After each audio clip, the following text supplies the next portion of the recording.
খাদানের মধ্যে হিরেটা খোঁজার চেষ্টা করেছিল, সেটা হলো রামকমল মুখার্জি। স্টার থিয়েটারের নাম বদলে বিনোদিনী থিয়েটার হয়ে গেছে।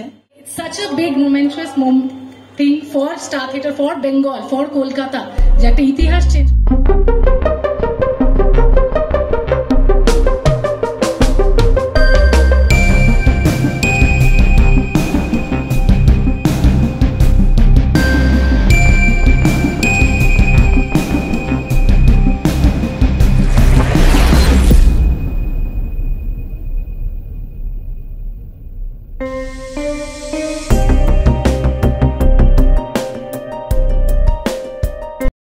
সবাই আজকে এসেছেন। 31 ডিসেম্বরের পরে 1 তারিখ আসাটা সত্যি খুবই একটা কঠিন এবং কঠোর কাজ, বা থ্যাংক ইউ সো মাচ আসার জন্য। 7 বছর হয়ে গেল প্রায় আমার ইন্ডাস্ট্রিতে অভিনেত্রী হিসাবে। আমার মনে হয় না আমি যখন প্রথম প্রেস কনফারেন্সে বসি চ্যাম্পের জন্য, তখনও আমার হাত এতটা কাঁপছিল, তখন আমার বুকটা এতটা জোরে জোরে ধুকপুক ধুকপুক করছিল, যেটা আজকে এই মুহূর্তে হচ্ছে। প্রচুর সিঁড়িতে উঠেছি, প্রচুর সিঁড়ি দিয়ে নেমেছি জীবনে, কিন্তু এই প্রথমবার এই সিঁড়িটা দিয়ে উঠতে উঠতে যেন মনে হচ্ছে যে একটা আলাদাই অনুভূতি এই মুহূর্তে। যখন আসছিলাম সবাই বলছে যে আজকে বিনোদিনী থিয়েটারে পা রাখছেন, কিন্তু যার নাম এই মুহূর্তে না নিলেই হয় সেটা হলো আমাদের মাননীয় মুখ্যমন্ত্রী শ্রীমতী মমতা ব্যানার্জি। ওনাকে ছাড়া আজকে এই দিনটা অসম্ভব ছিল। ওনাকে ছাড়া হয়তো এই 140 বছরের অন্যায়টাকে মানে ভুলে গিয়ে মুছে দিয়ে একটা রংকে রাইট করাটা অসম্ভব ছিল। সো আমি এটাই বলবো যে আমার এখনো মনে আছে যে আমি 3 দিন আগে দিদিকে অনুরোধ করেছিলাম, কারণ আমরা যবে থেকে এই জার্নিটা শুরু করি আমি আর রাম, আমার বলতে হবে যে আমার 2019 সাল থেকে বিনোদিনী নিয়ে আমাদের প্রথম কথা। আজ প্রায় 5 বছর হয়ে গেল, 2020, 2021, 2022, 23, 24, আজকে 2025। সত্যি লড়াইটা, এই ছবিটা করতে গিয়ে বুঝলাম যে একটা উমেন সেন্ট্রিক সিনেমা বানাতে কতটা কষ্ট হয়। যখন বিনোদিনীর মতো সাবজেক্ট আমাকে রাম বলে, তখন একটা জিনিস জানতাম যে এইটা না একটা বিগ ক্যানভাস, একটা বিগ বাজেটের ছবি। এই স্বপ্নটাকে who will back it up, কে করবে, কে আমাদেরকে সাপোর্ট করবে। প্রচুর যেটা বললাম না, সিঁড়ি দিয়ে ওঠা নামা হয়েছে, প্রচুর টানাপড়ান হয়েছে। প্রডিউসার অনবোর্ড ছিল বম্বে থেকে, কোভিড এলো, সে চলে গেল। তারপরে আবার তারপর আমার ভাবলাম যে হবে না, আবার নতুন প্রডিউসার এলো, আবার সে পালিয়ে গেল। এরকম করতে করতে যতবারই হচ্ছে বলছে যে একটা নারী কেন্দ্রিক ছবি এত বড় বাজেটে, একটা হিরোর বাজেটে একটা হিরোইনের ছবি কিভাবে হতে পারে, সেটাও বাংলায়। কিন্তু আমায় বলতে হবে যে একমাত্র মানুষ যে আমার সঙ্গে যে স্বপ্নটা আমাকে দেখিয়েছিল ওয়াজ রামকমল মুখার্জি, এবং বলেছিল যেটা হবেই।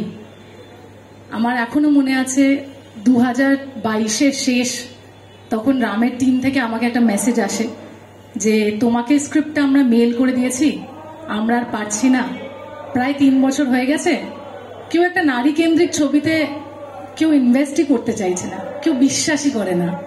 আমি বললাম যে এটা নারী কেন্দ্রিক ছবি, রুক্মিণীর ছবি কেন, এটা তো বিনোদিনীর ছবি, বিনোদিনীর আত্মকথা, বিনোদিনীর গল্প, সেটাই কেউ বিশ্বাস করছে না।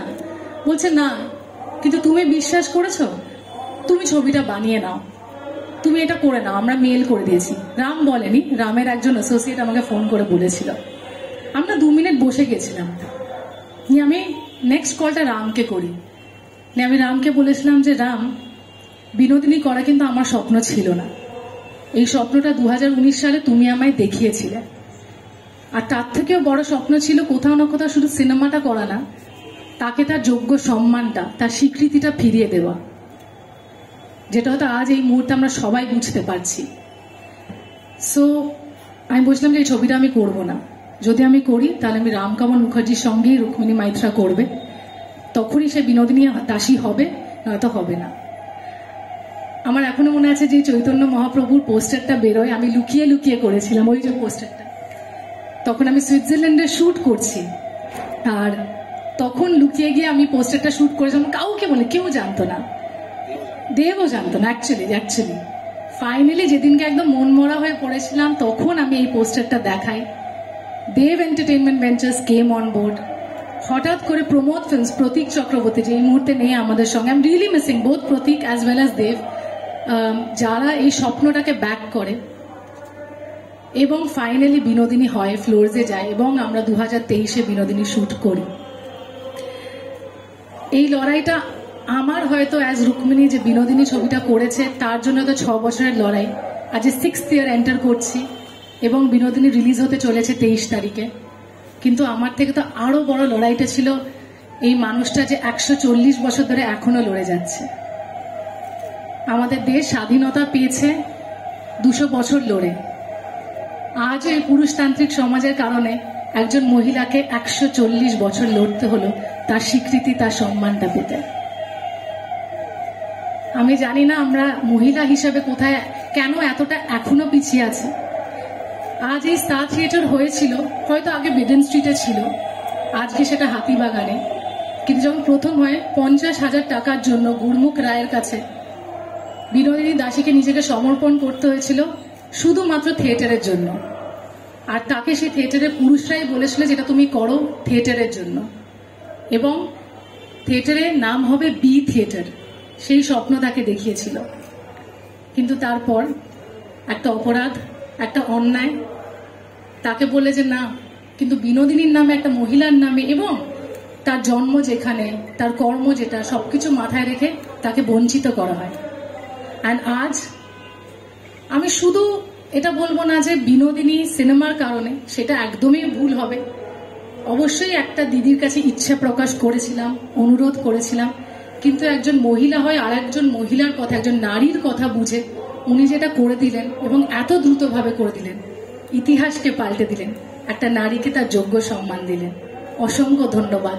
এটা শুধু বিনোদিনী দাসীর জয় নয়, এটা আমাদের টিম বিনোদিনীর জয় নয়, এটা শুধু মাত্র আমাদের মাননীয় মুখ্যমন্ত্রীর জয় নয়, এটা আমাদের নারীদের জয়, আমাদের সমাজের জয়। আবেগী হয়ে আজকে কল্পতরু উৎসবে এখানে আসার একটা বিশেষ কারণ আছে, কারণ বিনোদিনী দাসীর জীবনে আর একজন, যদি আমি বলি যে ভীষণ গুরুত্বপূর্ণ, যার জন্য হয়তো যেটা বলে না ইংলিশে উনি স্যালভেশন পান, উনি জীবনটাকে অন্যভাবে দেখতে শেখেন, তিনি ছিলেন শ্রী রামকৃষ্ণ পরমহংস। যেটা নিয়ে অনেকজন অনেক কিছু আমাকে সোশ্যাল মিডিয়ায় লিখেছেন যে ওনাকে কবে দেখবো, ওনার ঝলক কবে দেখবো, কখন দেখবো। তো আজকে এই 1 জানুয়ারি 2025, এই দিনের থেকে বেশি ভালো উপলক্ষ হতে পারতো না এই পোস্টারটা লঞ্চ করার জন্য। ঠাকুরের আশীর্বাদ নিয়েই এই পোস্টারটা লঞ্চ করা, এবং যেইটুকু ভুল ত্রুটি হয়ে থাকে আমি বলবো আমাদেরকে প্লিজ ক্ষমা করে দেবেন। আমরা শুধু সৎ মনে চেষ্টা করে গেছি, প্লিজ মনে রাখবেন, ভালোবেসে রাখবেন। কিছু ভুল হলে জানাবেন, সেটা আমরা মাথা নত করে নিয়ে নেব, কিন্তু সত্যি বলছি মন থেকে একটা সৎ চেষ্টা করেই এই কাজটা করা। সো অভিষেক, হয়েছিল যে পুরুষদের দ্বারা যে অন্যায়টা হয়েছিল বিনোদিনী দাসীর সঙ্গে, এবং আজকেও যে আমরা পুরুষতান্ত্রিক সমাজের সঙ্গে লড়ে যাচ্ছি নারী হিসেবে, কিন্তু সব পুরুষ যে নারীদের পাশে এসে দাঁড়ায় না সেটা কিন্তু সত্যি নয়। আজকে এই মঞ্চে আমার পাশে কিন্তু যদি দেখেন 3 জন পুরুষই দাঁড়িয়ে আছেন, এবং এই ছবিটা হওয়ার কারণে আমার পাশে কিন্তু 2টো পুরুষ এসেই দাঁড়িয়েছিলেন, একজন দেব ফ্রম দেব এন্টারটেনমেন্ট ভেঞ্চার্স আর একজন প্রতীক চক্রবর্তী ফ্রম প্রমোদ ফিল্মস। এবং যে পুরুষই আমার মধ্যে, যদি বলি খাদানের মধ্যে হিরেটা খোঁজার চেষ্টা করেছিল, সেটা হলো রামকমল মুখার্জি 2019-এ। তো যদি বলি যে না, আজকে হয়তো বিনোদিনী তার জায়গাটা পেয়েছে, কিন্তু পুরুষদের সঙ্গে রেখে তারাও কিন্তু তাকে কোথাও না কোথাও সাপোর্ট করেছেন বলেই হয়েছে। সো আমার মনে হয় যে যদি 2টো জেন্ডার আমরা একসাথে পায়ে পা মিলিয়ে এগিয়ে যাই, তাহলে আমাদের পৃথিবীটা রোজ দেখবেন একটা নতুন বিনোদিনী থিয়েটার হচ্ছে, গঠন হচ্ছে।